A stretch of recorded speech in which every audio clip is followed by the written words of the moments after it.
auction. Hey everybody, it's Joe Buffington with the Thursday Thinker. In this edition, we are talking about auctions. So I was doing some research for our weekly Cup of Joe, and I found the number of auctions available in BrightMLS has expanded quite a bit. And I started thinking about why is that? And then I started, in another case, I was helping an agent price out a property, and based on what had sold in Bright, the home wasn't priced poorly, but they were missing showings. There wasn't a lot of activity around the property.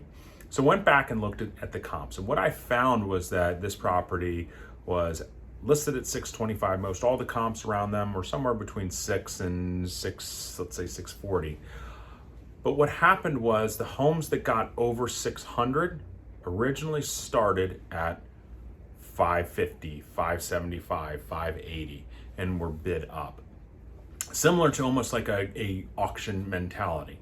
So what I'm going out there and I'm talking to people about a lot when I am talking about pricing with them is that it's important to understand the mentality of an auction and what it does. So it's like a funnel, right? And it's an upside down funnel, and that with an auction mentality, you start with a wider and a bigger pool of potential buyers, and then as the price goes up, you whittle it down. As opposed to what happens in some scenarios is where you start with a maybe over market price and you narrow your focus, and then sometimes what you've got to do is you've got to try to reduce the price to try to open up the number of buyers. Sometimes what happens though is you have to, if you start too high, you have to actually go below market value to try to get the interest back up. And that right now, with the inventory rising, at least in Montgomery County, we're seeing that happening where there is a lot more price reductions that are happening.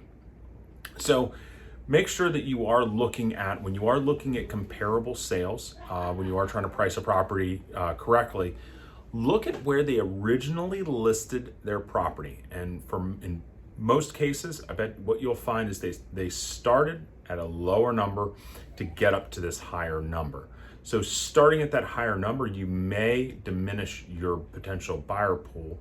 And ideally what you want is competition so that you can get people to escalate up, buyers to feel some anticipation. Buyers feel that they're gonna lose out on the property, that they've got to put their best foot forward.